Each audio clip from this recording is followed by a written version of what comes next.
আসসালামু আলাইকুম প্রিয় দর্শক, অন্য মঞ্চের আলাপচারিতায় আপনাদের সকলকে আমন্ত্রণ জানাচ্ছি। আজকে আমাদের আলোচনায় আমাদের সঙ্গে অতিথি হিসেবে আছেন। আর আজকের প্রজন্মকে আমি, হে বাবারা, হে আমার ছেলেরা নাতিরা, তোমরা মুক্তিযুদ্ধের বই পড়ে দেখো।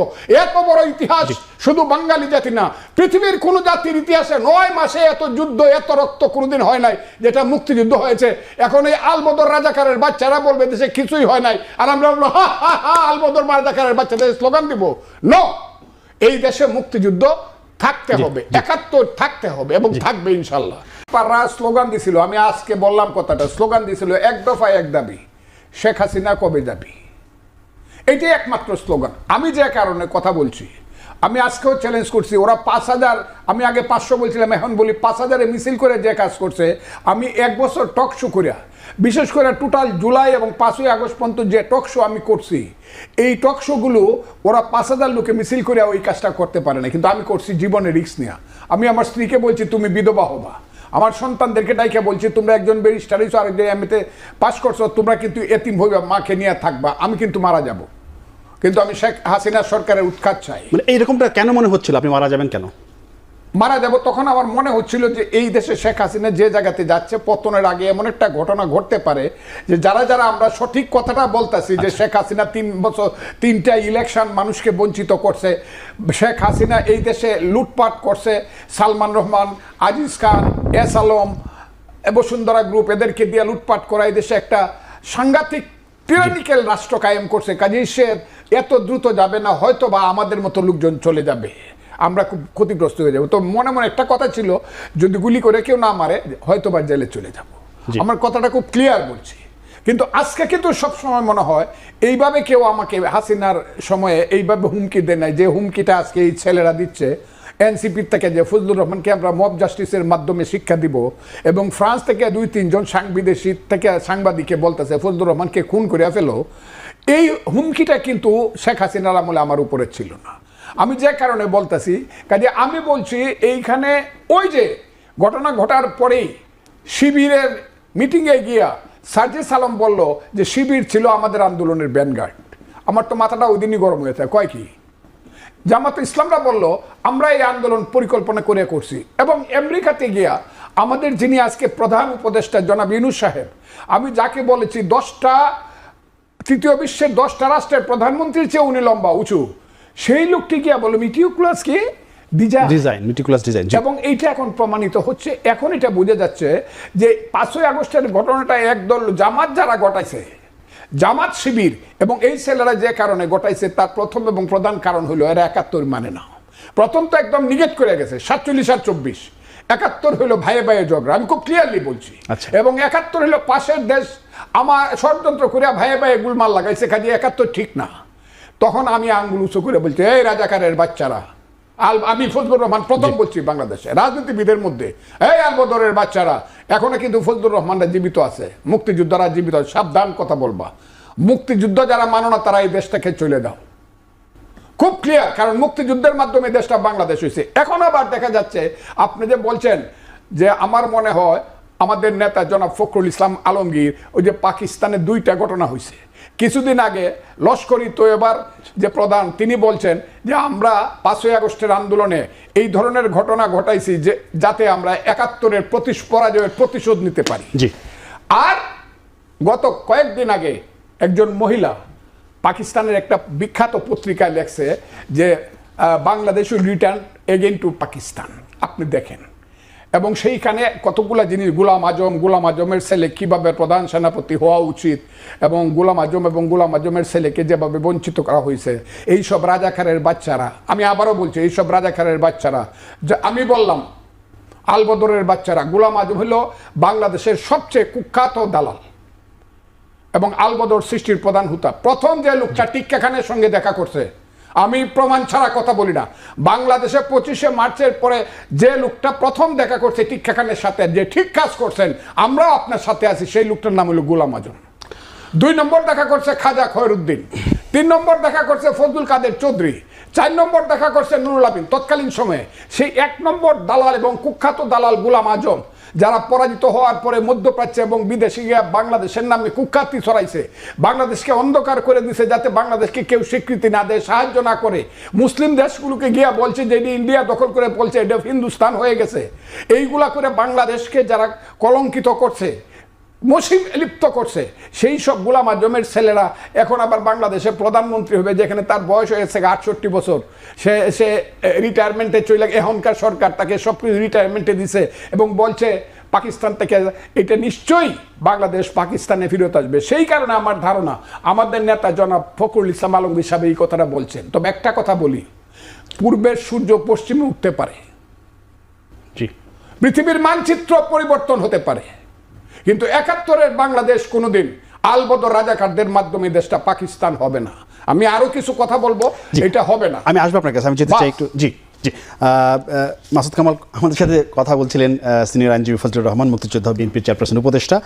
আপনার কাছে আমার একটু জানার ইচ্ছা, যেহেতু সে 71 নিয়ে বলে, আপনি নির্বাচন নিয়ে একটু বলেন যে স্বরাষ্ট্র উপদেষ্টা, পরিবেশ উপদেষ্টা, আইন উপদেষ্টা এবং প্রধান উপদেষ্টার প্রেস সচিব বলেছেন যে প্রধান উপদেষ্টার প্রতিশ্রুতি যে দিয়েছেন যে ফেব্রুয়ারির মাঝামাঝি নির্বাচন হবে ওই সময়ে, সেখান থেকে পিছিয়ে আসার কোনো সুযোগ নাই। কিন্তু এনসিপি ওনারা বলছেন যে ফেব্রুয়ারিতে নির্বাচন হবে না।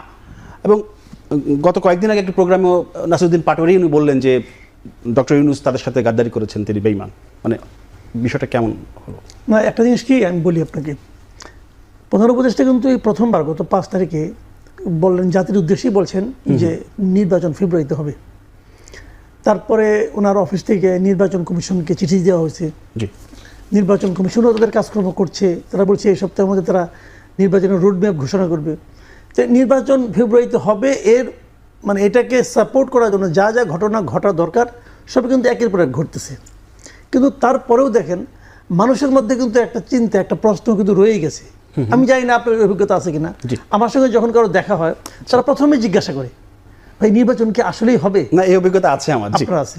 তাহলে এখন কথা হলো, ডক্টর ইউনূসের মতো ব্যক্তি উনি জাতির উদ্দেশ্যে বলেছেন, কিন্তু এটা তো এমন না যে ওয়ান টু ওয়ান আলাপ করতে বলছেন, জাতির উদ্দেশ্যে উনি একটা ভাষণ দিয়েছেন। তারপরেও মানুষ তার উপর আস্থা রাখতে পারছে না কেন? আপনি এই পয়েন্টটা খেলে ভাবেন একবার। তার মানে উনি গত 1 বছরে এমন কিছু করেছেন, এমন কিছু দেখিয়েছেন যে ওনার মুখের কথাও এখন মানুষ বিশ্বাস করে না। নাহলে তো মানুষ এই প্রশ্নটা করতো না। আচ্ছা, এই প্রশ্নটা কেন করছে? এখন ডক্টর ইউনূসকে ভাবতে হবে যে আমি কি করেছি, আমি কি এমন কাজ করলাম যে আমার কথা মানুষ বিশ্বাস করে না। কে এখন কি করলে বিশ্বাস করবে? এই প্রশ্নটা কিন্তু আসতেছে এখন। দেখেন এনসিপি কেন ওনাকে গাদ্দার বলতেছে, এনসিপি কেন ওনার সম্পর্কে এমন সব শব্দ ব্যবহার করছে, যে শব্দগুলো ব্যবহার করাটা আমি ভাবতেই পারি না, করছে তো সেটাই। জি, এর কারণটাও কি? এর কারণটা খুব সহজ, কিন্তু যে উনি এনসিপির উপর আস্থা রাখছিলেন যে এনসিপি হয়তো ওনাকে একটা জায়গায় নিয়ে যাবে। এনসিপি তো ওনারই দল, উনিই বলছেন বিভিন্ন জায়গায় ইন্টারভিউতে সরাসরি বলছেন যে উনি এদেরকে বলছেন একটা পলিটিক্যাল পার্টি করতে। এরা একটা পলিটিক্যাল পার্টি করছে, করার পর এখন এনসিপির যে ইমেজ, এই ইমেজের কারণে উনি এখন আতঙ্কিত বোধ করছেন ডক্টর ইউনূস নিজে, যে এরা তো আমাকে আপনার একটা সেফ এক্সিটের ব্যবস্থা করে দিতে পারবে না। এটা উনি বুঝতে পেরেছেন, বুঝে উনি এনসিপির উপর যে মাথায় ওনার হাতটা ছিল, হাতটাকে সরাই নিছেন। তো এনসিপি হাত সরাই নেওয়া, এনসিপি খুব মানে হয়ে গেছে, তারা পাজলড হয়ে গেছে যে একদিন তো আমি ওনার সাপোর্ট পাইছি গভর্নমেন্ট। এখন যদি গভর্নমেন্ট আমার রেখে বিএনপির কাছে যায়, এখন যদি মনে করেন এই গভর্নমেন্ট, শুনেন একটা গভর্নমেন্ট তো 1 বছর ছিল, তারা তো খুব অসাধারণ ভালো কাজ করছে, মানুষ তার মানে বিভিন্ন রাস্তার মাথায় মূর্তি বানিয়ে রাখবে, তা তো আর না। ওনাদের অনেক কর্মকাণ্ড নিয়ে কিন্তু মানুষের মধ্যে বিতর্ক আছে। তো এই ধরনের গভর্নমেন্ট কিন্তু সবসময় চায় একটা সেফ এক্সিট চায়, যে আমি যখন চলে যাব তারপর কি আমি দেশেই থাকবো নাকি বাইরে থাকবো? যদি দেশে থাকি আমাকে কে থাকতে দেবে? বাইরে যাবো আমাকে এয়ারপোর্টে আটকাবে? 111 গভর্নমেন্টের সময় রাখেন, 111 গভর্নমেন্টের যারা ছিল, যারা নাকি কুশীলভ ছিল, তাদেরকে কিন্তু আওয়ামী লীগ একটা সেফ এক্সিটের ব্যবস্থা করে দিয়েছিল। আচ্ছা, এখন হয়তো এই গভর্নমেন্টও চিন্তা করতেছে তো আমাকে কে দিবে। এখন সেই জন্য উনি একটু বিএনপির দিকে ইনক্লাইন্ড হয়েছে আর কি, বিএনপির ঘাটে মানে নৌকা ভিড়াইছে। এটা আবার এনসিপি সহ্য হচ্ছে না। আর এনসিপি তাদের যে বয়সজনিত সমস্যা যেটা একটা আছে, একটা সমালোচনা আছে, সেটা হচ্ছে যে সরকার মবই ঠেকাতে পারে না, সেই সরকার নির্বাচনের দিন, ভোটের দিন মব ঠেকাবে কিভাবে? মব ঠেকাতে পারে না কথাটা অন্যভাবে বলেন। আচ্ছা, আসলে সরকারকে মব ঠেকাতে চেয়েছিল, সরকারকে কখনো মব ঠেকাতে চেয়েছিল? আপনি এই কথাটা আমার বলেন। আমি আপনার সর্বশেষ ঘটনাটা বলি। এই 32 নম্বর যেদিন ভাঙলো আগের বার, আচ্ছা 32 নম্বর ফেরানোর জন্য কি সরকার চেষ্টা করছিল? করে নাই তো। মবে বাংলাদেশে মব আগে 5 থেকে 8 আগস্ট ওই সময় কথা বাদ রাখেন, এরপরে তো আপনার সংগঠিত মব তো শুরু হলো 32 নম্বর ভাঙা দিয়া।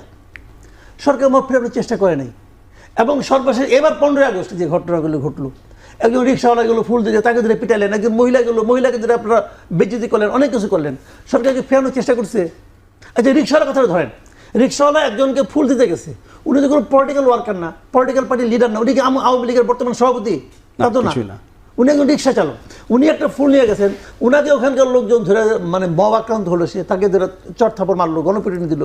পুলিশ কাকে ধরে নিয়ে গেলো? রিক্সাওয়ালাকে, যে মার খেলো তাকে ধরে নিয়ে গেলো। অন্যদেরকে ধরছে? ধরছে? স্বরাষ্ট্র উপদেষ্টা বলেছিলেন যে 15 আগস্ট ফুল দেয়া যাবে কি যাবে না এরকম কোনো নির্দেশনা কিন্তু ছিল না।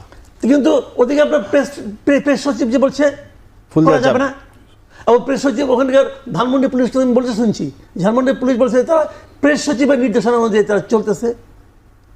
প্রেস সচিব তো গভর্নমেন্ট, এটা বিরাট গভর্নমেন্ট। সে আসবে, আমি যেতে চাই একটু ফজলুর রহমান আপনার কাছে। সেটা হচ্ছে যে আপনি একজন মুক্তিযোদ্ধা, সেই হিসেবে আমি মুক্তিযুদ্ধের প্রশ্ন নিয়ে কথা বলতে চাই।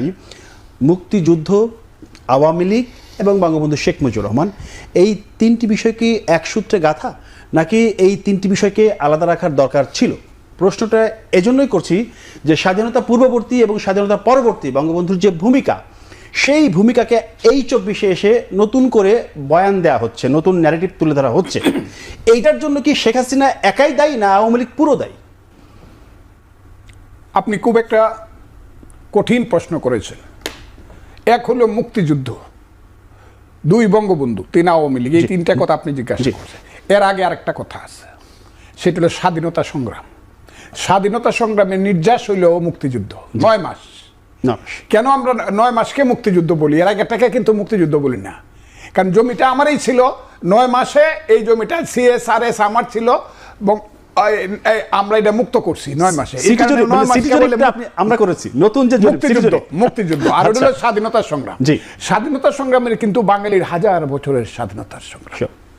এই বাংলায় ছিল পৃথিবীর শ্রেষ্ঠ দেশের একটা, এইগুলো আমি বলবো না, আপনার সময় হবে না, কেউ শুনতেও চায় না। পৃথিবীর একটা শ্রেষ্ঠ দেশ, যে কারণে বলা হতো সোনার বাংলা। এখানের কাপড়, এখানের ফল, এখানের ধান, এখানের পাট, এগুলা সারা পৃথিবীর জন্য। দক্ষিণ পূর্ব এশিয়া একটা মাত্র টাকার কারখানা ছিল, টাকা চাপানো, নীল মহাতব চাঁদ জগৎ শেঠ। এ হলো বাংলা। সেই বাংলাকে লুণ্ঠন করার জন্য ব্রিটিশরা, আমি সব মুঘল পাঠান বাদ দিলাম, ব্রিটিশরা আসলো। ব্রিটিশরা এসে মির্জাফরের কেস কনভিন্স করলো, মির্জাফরের বিশ্বাসঘাতকতায় এবং রবার্ট ক্লাইভের চক্রান্তে এবং ব্রিটিশদের চক্রান্তে, ইস্ট ইন্ডিয়া কোম্পানির চক্রান্তে বাংলা পরাধীন হয়ে গেল তখনকার মতো করে। 1757 সনের সেই যে বাংলা পরাধীন হয়ে গেল, পরাধীন হওয়ার পরে একে একে দেখা গেল 1773 সনে দুর্ভিক্ষ হইল, মহা দুর্ভিক্ষ। 1/3 লোক মারা গেল। অনেকে বলে 74-এ অনেক দুর্ভিক্ষ হয়েছে, কিন্তু 1/3 লোক মারা গেল 1773 সনে। 57 সনে ব্রিটিশরা দেশ নিল, আর 73 সনে 1/3 লোক বাংলায় মারা গেল, মহামন্বন্তর। ঠিক আছে? সেই ব্রিটিশরা যে শোষণ করতে করতে তারা টাকা নিয়ে গেল, গোল্ড নিয়ে গেল স্টিমারে এবং লন্ডন শহর করলো। তারাই এত বড় পৃথিবীর শ্রেষ্ঠ দেশ হলো, এটা কিন্তু বাংলার সম্পদের একটা বিরাট অংশ আছে। সেই বাংলা যে দরিদ্র হলো, দরিদ্র হওয়ার পরে কি হলো, নীল সাহেবরা আসলো, নীল চাষ করাইলো, অত্যাচার করলো, খাজনা দেও, টাকা দেও, পয়সা দেও। এই অত্যাচারে জর্জরিত হয়ে বাংলার মুসলমান মায়েরা নামাজ পড়ে খুদার কাছে বলেছে, হে খুদা, আমাদের কেমন সন্তান দাও, যে সন্তান বিদেশিদের হাত থেকে আমাদেরকে স্বাধীনতা দিবে। বাংলার হিন্দু মায়েরা সন্ধ্যাবেলায় তুলসী তলায় গিয়ে ভগবানের কাছে প্রদীপ জ্বালিয়ে বলেছে, হে ভগবান, আমাদেরকে এমন অমৃতের সন্তান দাও, যে সন্তান আমাদেরকে স্বাধীনতা দিব। বিদেশিদের অত্যাচারে আমাদের মায়েরা বোনেরা সারা জীবন বলেছে, ছেলে ঘুমালো, পাড়া জোড়ালো, বর্গিল দেশে, বুলবুলিতে ধান খেয়েছে, খাজনা দেব কিসে। এই নারায়ণগঞ্জ পর্যন্ত আসতো বর্গিরা। ওই বার্মিজ যাদেরকে এখন আমরা কি বলি, বার্মা, এদেরকে তারা নারায়ণগঞ্জ পর্যন্ত নৌকা নিয়ে আসে, ধান কাটতে নিয়ে যায়, তো মেয়েদেরকে ধরে নেয়। এগুলো পড়েন, সোনারগাঁও যখন রাজধানী ছিল। সেই যে বাঙালি জাতি, সেই বাঙালি জাতির মুক্তি সংগ্রামের পরতে পরতে অনেকেই নেতৃত্ব দিছে, কিন্তু শেষ নেতৃত্বটা যিনি দিছেন, মুক্তি সংগ্রামের শেষ খেলার যে ক্যাপ্টেন, যেখানে বাঙালি জয়লাভ করলো, ওয়ার্ল্ড কাপ পাইলো, শেষ খেলার ক্যাপ্টেনের নাম হলো শেখ মুজিবুর রহমান। এটা যদি কেউ স্বীকার না করে, সে ইতিহাস মানে না। অথবা সে শেখ মুজিবুর রহমান বা তার প্রতি তাদের জিজ্ঞাসা আছে। কিন্তু মুক্তিযুদ্ধের ফাইনাল খেলার ক্যাপ্টেনের নাম শেখ মুজিবুর রহমান। আমি বিএনপি করে কথাটা এই কারণে বলতেছি যে আমি কথাটা 3 বার বলছি আমাদের নেত্রী, দেশ নেত্রী খালেদা জিয়ার সামনে। ওই ইঞ্জিনিয়ার্সে যখন 16ই ডিসেম্বরে বিজয় দিবস পালন করে, আমি প্রধান বক্তা, উনি প্রধান অতিথি, আমি বলছি আমার কথাটা শোনেন আপনি। আর রাজনৈতিক নেতাদের মধ্যে মৌলানা ভাসানী, তারও আগে শেরে বাংলাকে ফজলুল হক হোসেন শহীদ, কিন্তু মৌলানা ভাসানী ডাইরেক্ট মুক্তিযুদ্ধের নেতাদের একজন, এমনকি বঙ্গবন্ধুর মাথার উপরে থেকে 57 সন থেকে এই কথাটা বইলা, কিন্তু লিডার ছিল পরবর্তী বঙ্গবন্ধু। আর যখন মুক্তিযুদ্ধ শুরু হইলো তখন সেনাবাহিনী প্রথম দিন বাংলার সেনাবাহিনী যুদ্ধ শুরু করলো। ওই পিলখানাতে বলেন আর রাজারবাগে বলেন আর জিয়াউর রহমানের সেই 27শে March, I Major Zia do hereby declare the independence বলেন, on behalf of our great leader Bangabandhu Sheikh Mujibur Rahman, সেই খালেদ মুশারফের, মেজর হায়দারের ইতিহাস। আমি আজকে বাঙালি জাতিকে বলবো, হে বাঙালি জাতি ঘুমায় থাকো কেন, পরাধীন হয়ে যাবা। আমি বলবো, হে বাঙালি জাতি তোমাদেরকে আমি হাত জোর করে অনুরোধ করি, ঘুম থেকে উঠে ফজরের যখন আসসালাতু খায়রুম মিনান নাওম আযান পড়বে, তখন তুমি নামাজে যাও, কোরআন শরীফ পড়ো, তারপরে ঘরের মধ্যে মুক্তিযুদ্ধের গানটা বাজাও। তীরহারাই ঢেউ সাগর পাড়ি দিব রে, পথের ক্লান্তি ভুলে স্নেহ বরা কোলে তবু মা গো, বলো কবে শীতল হব, কত দূর আর কত দূর বলো মা, বাংলার সন্তান চলো সমানে সমান। আমি কালকে মেজর হায়দার বীরুত্তম যে 35,000 মুক্তিযোদ্ধা তৈরি করেছিল ঢাকা সহ কুমিল্লা সহ সমস্ত এলাকাতে, যে সবচেয়ে বড় লিড করেছে খালেদ মুশারফের নেতৃত্বে, মেজর হায়দারের সেই দুর্ভাগ্যজনক ইতিহাস পড়ে আমার চোখের পানি আসতেছে। আমি সবাইকে বলবো, বাংলাদেশে যত মুক্তিযুদ্ধের বই যে এলাকাতে হয়েছে আবার পড়েন আপনারা। আর আজকের প্রজন্মকে আমি, হে বাবারা, হে আমার ছেলেরা নাতিরা, তোমরা মুক্তিযুদ্ধের বই পড়ে দেখো। এত বড় ইতিহাস শুধু বাঙালি জাতি না, পৃথিবীর কোন জাতির ইতিহাসে 9 মাসে এত যুদ্ধ, এত রক্ত কোনোদিন হয় নাই যেটা মুক্তিযুদ্ধ হয়েছে। এখন এই আলবদর রাজাকারের বাচ্চারা বলবে দেশে কিছুই হয় নাই, আর আমরা বলবো হা হা হা আলবদর রাজাকারের বাচ্চাদের স্লোগান দিব। নো, এই দেশে মুক্তিযুদ্ধ থাকতে হবে, 71 থাকতে হবে এবং থাকবে ইনশাল্লাহ। আমি কথাটা এটা